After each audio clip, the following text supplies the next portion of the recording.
Hello my dear friends and students. আজি মই এই ভিডিওটোত ক্লাস 10 ম্যাথছৰ চ্যাপ্টাৰ 8ত প্ৰয়োজন হোৱা ত্ৰিকোণমিতিক অনুপাতৰ তালিকাখন শিকাম। সো তালিকাখন তোমালোকে মুখস্থ কৰিব নালাগে। মই যেনেদৰে শিকাই যাম এনেদৰে অলপ মন দি চালে বুজি ললে তোমালোকে অংকবোৰ কৰোতে তালিকাখন নিজে নিজে প্ৰস্তুত কৰিব পাৰিবা আৰু অংকবোৰো অতি সহজে কৰি ল'ব পাৰিবা। এতিয়া চোৱা তালিকাখন কেনেকুৱা প্ৰস্তুত কৰো। ইয়াৰ আগৰ ভিডিওবোৰত চোৱা মই 8.1 টো কৰাই দি দিছো। Exercise 8.1 যেটো আছে নহয় হেতু কৰাই দি দিছো। এতিয়া 8.2 কৰোৱাৰ আগতে মই তালিকাখন কৰাই দি আছো কাৰণ 8.1 ৰ পৰা আগফালে যিবোৰ অংক আছে তাতে এই তালিকাখন ব্যৱহাৰ হ'ব। এতিয়া কৰো চোৱা তালিকাখন প্ৰস্তুত কৰোতে মই 0 ৰ পৰা 90 ডিগ্ৰী লৈকে লৈ লৈছো। এইকেইটা অনুপাত আমাৰ প্ৰয়োজন হয় অংকবোৰত আৰু ইফালে sin cos tan তাৰ পিছত sin ৰ উল্টা cosec cos ৰ উল্টা sec আৰু tan ৰ উল্টা cot ছয়টা লৈ লৈছো। এতিয়া তোমালোকে কি কৰিবা ইয়াৰ পৰা স্টাৰ্ট কৰিবা 0 ৰ পৰা 0 দিবা 1 2 3 4 এনেকুৱা 4 লৈকে দি দিবা। তাৰ পিছত তোমালোকে এইখিনিক 4 ৰে হৰণ কৰি দিবা সকলো কিটাক 4 ৰে এটুকু 4 ৰে এটুকু 4 ৰে সবক 4 ৰে হৰণ কৰি দিছো। এতিয়া তাৰ পিছত চোৱা এই সকলো কিটা 4 দি ডিভাইড কৰাৰ পিছত সকলো কিটাক আন্ডাৰ ৰুটত সোমাই দিম। সকলো কিটাক আন্ডাৰ ৰুটত 2/4 আন্ডাৰ ৰুটত 3/4 আন্ডাৰ ৰুটত 4/4 আন্ডাৰ ৰুটত। এতিয়া সকলো কিটাক আন্ডাৰ ৰুটত সোমাইছো। এতিয়া আন্ডাৰ ৰুটৰ পৰা সলভ কৰি উলাই পেলাই যেটো ভ্যালু ওলাব সকলো কিটা sin থিটাৰ ভ্যালু হ'ব। তেনলে এটো চোৱা 0 ৰ লগত 4 দি হৰণ কৰি পেলাই আন্ডাৰ ৰুট উঠালে আনসাৰ 0 ই হ'ব কাৰণ 0 ৰ লগত 4 দি হৰণ কৰাৰ পিছতে 0 হ'ব আৰু ৰুট ওভাৰ 0 আৰু 0 একে কথা গতিকে এটো sin 0 ডিগ্ৰীৰ মান 0 হ'ল। এটো চোৱা 1 ক আমি 1 স্কয়াৰ লিখিব পাৰিম। স্কয়াৰ ৰুট কেনসেল হৈ 1 2 ওলাই আহিব আৰু আমি জানো 4 ক 2 স্কয়াৰ লিখিব পাৰো। 2 স্কয়াৰে মানে স্কয়াৰ ৰুটে কেনসেল হৈ 2 2 বাহিৰত ওলাই আহিব। এতিয়া ওলাই গৈছে sin 30 ডিগ্ৰীৰ মান 1/2। এতিয়া এটো চোৱা এটো আমি কটাকটি কৰিব পাৰিম। তেনহলে 2 2 1 বাৰ যাব আৰু 2 দি 4 ক কাটিলে 2 বাৰ যাব মানে 2 2 তে এবাৰ গৈছে 4 দুবাৰ গৈছে আৰু এইখিনি আন্ডাৰ ৰুটত আছে মানে আন্ডাৰ ৰুটত 1/2 মই 1 ক 1 স্কয়াৰ লিখিব পাৰিম। স্কয়াৰ ৰুট কেনসেল হৈ 1 2 ওলাই আহিছে আৰু চোৱা 2 ক আমি এনেকুৱা কোনো স্কয়াৰ দি লিখিব নোৱাৰো কোনো সংখ্যাক গতিকে 2 টো আন্ডাৰ ৰুটত থাকি যাব। গতিকে চোৱা sin 45 ডিগ্ৰীৰ মান 1/2 হৈ গৈছে। এতিয়া এটো চোৱা 3 ৰ এনেকুৱা ডাইৰেক্ট কোনো বৰ্গমূল নাই গতিকে 3 টো আন্ডাৰ ৰুটত থাকিব আৰু 4 ৰ বৰ্গমূল আছে আমি জানো 2 মানে 4 ক আমি 2 স্কয়াৰ লিখিব পাৰো। স্কয়াৰ ৰুট কেনসেল হৈ পেলাই 2 2 ওলাই আহিব। এতিয়া হৈ গল sin 60 ডিগ্ৰীৰ মান √3/2। এটো চোৱা এটো কটাকটি হৈ আছে 4 দি 4 ক এবাৰ গৈছে মানে আনসাৰ হ'ব আন্ডাৰ ৰুটত 1। এতিয়া 1 ক আমি 1 স্কয়াৰ লিখিব পাৰো। স্কয়াৰ ৰুট কেনসেল হৈ 1 2 ওলাই আহিব। এতিয়া sin 90 ডিগ্ৰীৰ মান হৈ গৈছে 1। এতিয়া cos থিটা এতিয়া চোৱা sin ক উলুটাই দিলে cos থিটাৰ ভ্যালু হৈ যায় মানে sin 90 ডিগ্ৰীটোক আমি cos 0 ডিগ্ৰী লিখিব পাৰো মানে উলুটা হেতু লাষ্টৰটো cos ৰ ফাৰ্স্ট হয় লাষ্টৰ পৰা গনি আহিলে cos ৰ ফাৰ্স্টৰ পৰা হয়। এতিয়া উলুটা সাইডত এটোৰ 2 নম্বৰত আছে √3/2 তেনহলে ইয়াৰ স্টাৰ্টিংৰ পৰা হ'ব √3/2 মানে চোৱা হেতুৰ শেষৰ পৰা ইয়াৰ আৰম্ভণিৰ পৰা। এতিয়া এটোৰ শেষৰ পৰা 3 নম্বৰত আছে এটো ইয়াৰ পৰা 3 নম্বৰত পৰিছে এটো 1/√2 এটো তাৰ পিছত ইয়াৰ শেষৰ পৰা 4 নম্বৰত এটো আহিছে ইয়াৰ স্টাৰ্টিংৰ পৰা 4 নম্বৰত 1/2 পৰিছে। এতিয়া ইয়াৰ উলুটা সাইডৰ পৰা শেষৰটো হৈছে 0 ইয়াৰ স্টাৰ্টিংৰ পৰা শেষৰটো হ'ব 0। এতিয়া tan ৰ ভ্যালু সো tan ৰ ভ্যালু ওলাওতে আমি জানো tan থিটা ইকুৱেল sin থিটা বাই cos থিটা মনত ৰাখিবা। tan থিটা ইকুৱেল sin থিটা বাই cos থিটা মানে sin থিটা ওপৰত cos থিটা তলত বহুৱাই কাউন্ট কৰি দিলে tan থিটাৰ ভ্যালু আহি যায়। তেনহলে এনেকুৱা কৰিম চোৱা ইয়াতে 0 ডিগ্ৰীত sin থিটাৰ ভ্যালু হৈছে 0 আৰু 0 ডিগ্ৰীত cos থিটাৰ ভ্যালু হৈছে 1। এতিয়া 0/1 মানে tan থিটাৰ ভ্যালু। এতিয়া 0 ক 1 দি হৰণ কৰিলে আনসাৰটো 0 ই আহিব গতিকে tan 0 ডিগ্ৰীৰ মান 0 হৈছে। কেনেকুৱা কৰিছো এটো চোৱা sin থিটা বাই cos থিটা কৰিছো টেন থিতা আহিছে ইয়াতো তেনেকুৱা sine theta by cos theta sine theta হৈছে ইয়াতে 30 ডিগ্ৰীত 1/2 আৰু কস থিতা হৈছে 30 ডিগ্ৰীত √3/2 √3/2 এতিয়া সো 2 2 কাটি যাব ওপৰত থাকিব 1 তলত থাকিব √3 এনেকুৱা হৈ যাব 1/√3 এটো হৈ গৈছে tan 30 ডিগ্ৰীৰ ভ্যালু 1/√3 এতিয়া tan 45 ডিগ্ৰীৰ মান তেনেহলে sin theta by cos theta sin থিতা হৈছে 1/√2 cos থিতা হৈছে 1/√2 এতিয়া √2 তলত আছে কাটি দিছো आंसर ওলাইছে কিমান ওপৰতো 1 তলতো 1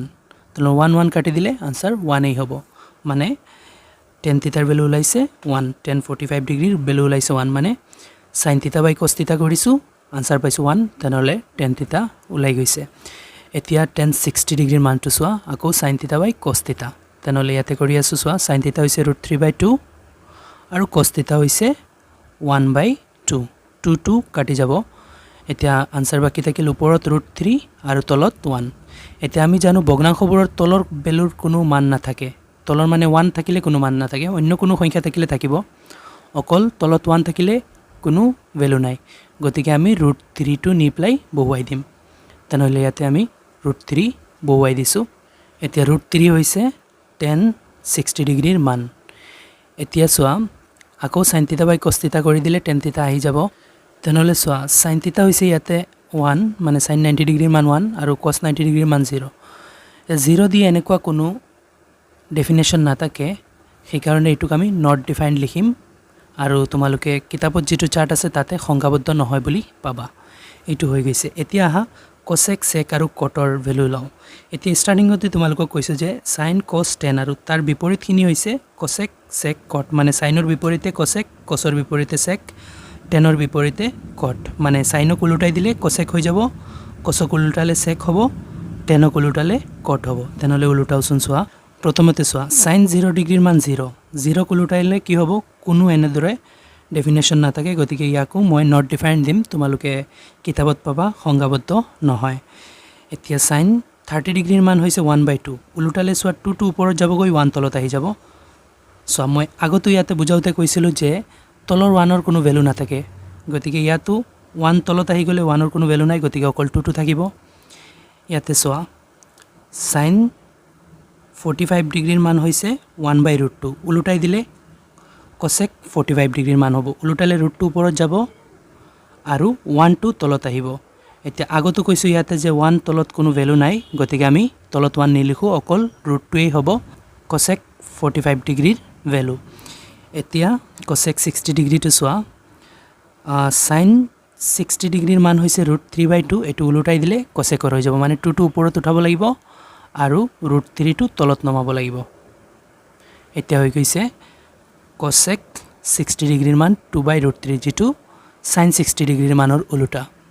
এতিয়া cosec 90 ডিগ্ৰীৰ মানটো চোৱা sin 90 ডিগ্ৰীৰ মানৰ উল্টাটো হ'ব গতিকে sin 90 ডিগ্ৰীৰ মান হৈছে 1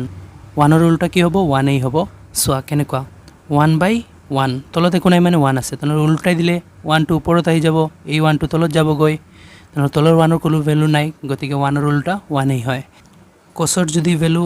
1 হয় তেনেহলে তাৰ উল্টাটো কি হ'ব 1 এই হ'ব ইতিমধ্যে আমি চাই আহিছো যে 1 ৰ উল্টা 1 হয় গতিকে cosৰ উল্টা sec থিতা cosৰ ভ্যালু 1 cos 0 ডিগ্ৰীৰ ভ্যালু 1 তেনেহলে sec 0 ডিগ্ৰীৰ মানো 1 হ'ব এতিয়া চোৱা cos 30 ডিগ্ৰীৰ মান হৈছে √3/2 এটো উল্টাই দিলে sec 30 ডিগ্ৰীৰ মান হৈ যাব যেনেকুৱা উল্টালে 2 ওপৰত আৰু √3 তলত এতিয়া হৈ গৈছে এটো sec 30 ডিগ্ৰীৰ ভ্যালু এতিয়া sec 45 ডিগ্ৰী চোৱাচোন cos 45 ডিগ্ৰীৰ মান হৈছে 1/√2 ইয়াক উল্টাই দিলে sec 45 ডিগ্ৰী হৈ যাব তেনেহলে উল্টালে √2 ওপৰত আৰু 1 তলত তলত 1 ৰ কোনো ভ্যালু নাই গতিকে আমি √2 এই ৰাখিম এতিয়া sec 60 ডিগ্ৰীৰ মানটো চোৱা cos 60 ডিগ্ৰীৰ মান হৈছে 1/2 উল্টালে sec হৈ যাব তেনেহলে 2 ওপৰত হৈ যাব উল্টালে আৰু তলত আহি যাব 1 তলত 1 ৰ কোনো ভ্যালু নাই গতিকে আমি নিলিখো এতিয়া চোৱা sec 90 ডিগ্ৰীৰ ভ্যালু তেনেহলে cosৰ উল্টা হ'ব cos 90 ডিগ্ৰীৰ ভ্যালু হৈছে 0 ডিগ্ৰী এতিয়া 0 ক উল্টালে কি হ'ব নট ডিফাইন্ড মানে কোনো ডেফিনেশন নাই এনেকুৱা এতিয়া আহা cot থিতা চোৱা কট 0 ডিগ্ৰীৰ ভেলু তেনেহ'লে 10ৰ বিপৰীত হয় কট তেনেহ'লে 10ৰ ভেলুটো কুলুটালে কটৰ ভেলুটো পাম তেনেহ'লে 0 কুলুটালে তাতো আমি নট ডিফাইন্ড লিখিছোঁ ইয়াতো আমি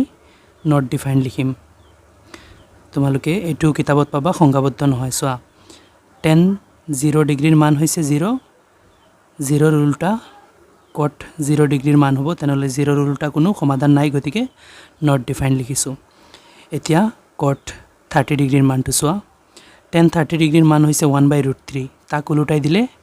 কট 30 ডিগ্ৰীৰ মান হ'ব তেনেহ'লে উলুটালে √3 ওপৰত যাবগৈ আৰু 1 টোৰ তলত নামিব এতিয়া চোৱা তলত 1ৰ কোনো ভেলু নাই আমি আগৰ পৰা কৈ আহিছোঁ গতিকে এইটো √3 এ ৰাখিম তাৰপিছত কট 45 ডিগ্ৰী তেনেহ'লে আমি দেখিম 45 ডিগ্ৰীত কি আছে 1 আছে 1ক উলুটালে আনসাৰ 1 হয় গতিকে কট 45 ডিগ্ৰীৰ মানো 1 হৈছে এতিয়া চোৱা কট 60 ডিগ্ৰী তেনেহ'লে আমি চাম 60 ডিগ্ৰীৰ ভেলু কি √3 তাক উলুটালে কি হ'ব এইটো চোৱা অকল √3 আছে মানে ওপৰত আছে এইটোক তলত লৈ যাব লাগিব মানে এনেকুৱা হ'ব 1/√3 চোৱা ইয়াৰ তলত ধৰি লোৱা একো নাই মানে 1 আছে যেনেকুৱা চোৱা ইয়াতে আমি √3ৰ তলত 1 এটা আছিল আমি দিয়া নাই ধৰি লোৱা ইয়াতো 1 আছে আমি দিয়া নাই এই 1টো উঠি এতিয়া ওপৰত আহি গৈছে আৰু √3টো তলত নামি গৈছে তো 1/√3 হৈছে কি কট 60 ডিগ্ৰীৰ ভেলু তাৰপিছত চোৱা কট 90 ডিগ্ৰীৰ ভেলুটো কেনেকুৱা হ'ব চোৱা 90 ডিগ্ৰীৰ ভেলু নট ডিফাইন্ড আৰু নট ডিফাইন্ড আমি কেতিয়া পাইছিলোঁ যেতিয়া 0ক আমি উলুটাইছিলোঁ চোৱা ইয়াতে cos 90 ডিগ্ৰীৰ মান 0 আছে cosৰ উলুটা হৈছে sec 90 ডিগ্ৰীৰ মান আমি নট ডিফাইন্ড দিছোঁ মানে 0ৰ উলুটা নট ডিফাইন্ড হৈছে তেনেহ'লে নট ডিফাইন্ডৰ উলুটাটো 0ই হ'ব সেইদৰে চোৱা 90 ডিগ্ৰীৰ মান নট ডিফাইন্ড তাৰ উলটা কি হ'ব 0 হ'ব তেনেহ'লে আমি পাই লৈছোঁ কট 90 ডিগ্ৰীৰ মান 0 এতিয়া চোৱা টেবুলখন কমপ্লিট হৈছে ভালদৰে এবাৰ চাই লোৱা যে টেবুলখন কেনেকুৱা বনাইছোঁ আৰু বেক টু বেক দুই এবাৰ চাই ল'বা তোমালোকে চাই পেলাই এবাৰ প্ৰেক্টিছ কৰিবা কপিত কেনেকুৱা টেবুলটো বনোৱা হৈছে মই যেনেকুৱা বনাইছোঁ তেনেকুৱা বনাবা তেতিয়া অংকত কৰোঁতে তোমালোকে পটতকৈ বনাই ল'ব পাৰিবা আৰু অংকবোৰ অতি সহজে কৰি ল'ব পাৰিবা এতিয়া আশা কৰোঁ তোমালোকে ভালদৰে বুজিব পাৰিছা মই বুজোৱা কথাখিনি আৰু বুজাত সুবিধা হ'লে মোক কমেণ্টত জনাবা আৰু অসুবিধা হ'লেও জনাবা আৰু ভিডিঅ'টো ভাল লাগিলে লাইক এণ্ড শ্বেয়াৰ কৰি ল'বা চেনেলটো ছাবস্ক্ৰাইব কৰি দিবা থেংক ইউ